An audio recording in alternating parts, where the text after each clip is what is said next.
Welcome back to the channel. In today's video, I'll show you how to add a text box in Microsoft Word so you can place text anywhere on your document for better layouts, labels, quotes, or creative designs, whether you're creating a report, flyer, or presentation. First, open Microsoft Word on your computer. Then open a new or existing document where you want to add a text box. Next, click on the Insert tab in the top dashboard or ribbon. Then, click on the Text Box option.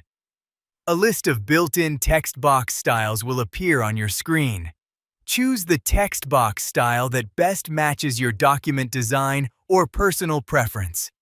After inserting the text box, click inside it and start typing your text.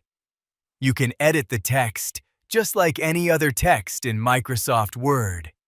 You can also change the font, size, color, alignment, and other formatting options from the Home tab. If you found this video useful, please subscribe to the channel, give this video a like, share it with others, and thanks for watching.